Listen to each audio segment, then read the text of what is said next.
Hello, I'm Marc Desgroseilliers from Technical Support here at Pix4D, and today I'm talking to you about the Index Calculator. The Index Calculator is a tab in the mapper that will give you a streamlined workflow to get all of the outputs that you're looking for in a precision agriculture project. And what do I mean by a precision agriculture project? Well, it's a project where the main objective is to compute the reflectance of the different features in your field. And so the first output that you're looking for is the reflectance map. And you will using the index calculator, you will also obtain an index map, such as the NDVI map. And then it will be possible to colorize this map. Colorizing this map will make the data analysis easier. Another output that you can get is the application file. So your field is going to be segmented into different regions according to the index values, and there's going to be a shape file that's going to be generated that will contain as an added information the amount of resources that should be given to the different regions, and this file can be put into a smart tractor if it accepts this kind of file. So it makes the whole process quite automatized. In many of these precision agriculture projects, you're going to be using a radiometric calibration target. While it's not mandatory, it does allow to compare datasets taken in different days or under different conditions. And as such, many users have this calibration target and use it for their project. Let me give you a few tips about how to best use this calibration target. First of all, it should be flat on the ground and not tilted. Also, while you're taking the picture of the calibration target, it's important not to cast a shadow on the target, and for the region with the known reflectance to not be overexposed or underexposed, because in this case, the data is not usable. So that means that very often it's a good idea to take at least a few sets of images to make sure that at least one set is good and can be used for radiometric calibration. This data should be inputted in the mapper before you start the third step of processing. So let's see in the software how you can give this data to the mapper to get radiometrically precise results. Let's see in the mapper how to input the calibration target values. So as you can see, here I haven't started the processing, so I can go in the processing options, and I go in DSM, orthomosaic, and index, and I go in the index calculator tab.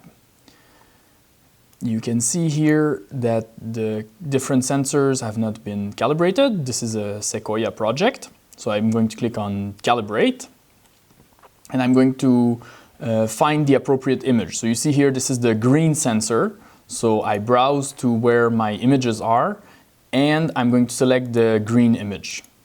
You can see it here. I'm going to draw a rectangle around where in the calibration region here with the known reflectance. I do a right click to finish the shape. Now you see it's important that this shape that I drew is completely inside the region. And the value here, I should know it. This should be provided by the manufacturer, and I know that it's 192 for my particular target. This number is going to differ from target to target. And I click calibrate, and now it's been done. So that's how you do it.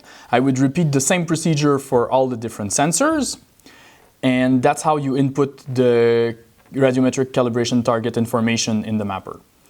One thing to note is that for multi-spec projects, as well as for Sequoia projects that are processed with version 2.2 or later, and with the firmware version 1.1, this is done automatically. So when the images of the radiometric calibration target are recognized, and all this information is put in the mapper automatically. But if you use a different target or if you use an older version of the firmware on Sequoia, for example, you should go through these steps as well.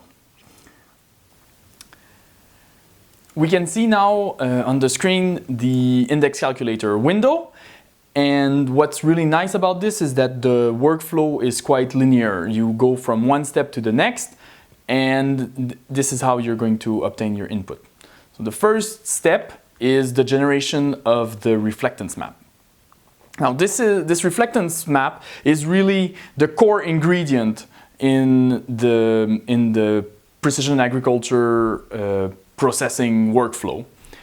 And so how is the mapper going to obtain this reflectance map? Well, it's going to compute a reflectance value for every pixel, and it's going to take into account many different variables, such as the camera position, the angle between the camera and the feature.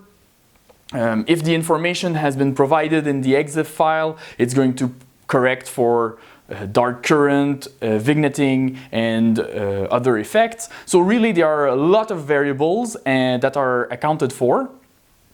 And this is the most computationally intensive step. This is where we really leverage the Pix4Dmapper engine, and we use the 3D reconstruction to be able to compute accurate reflectance values. Once the reflectance maps have been generated, you can produce an index map. Index maps, you can think of NDVI. So what does it do? It takes into account the different information from the reflectance maps, and it puts them together using a mathematical formula in order to make the analysis easier. So in the case of NDVI, you want to be able to look at this NDVI map and figure out what is the health of your plant in the different regions. Once the index maps has been generated, you can colorize it, again, with the objective to make data analysis easier. And once you have these regions, depending on the index value, you can assign to each region a certain amount of resource that should be spread over this region. So this resource, it could be fertilizer, but it could also be water, for example. And so you say, well, in this region, which has NDVI value between 0.5 and 0.7, I would like to apply a certain amount of resource. So you really segment your field according to the index values. And then you're going to be able to export this information into a shapefile. And this shapefile, you put it in your smart tractor if it accepts this kind of input.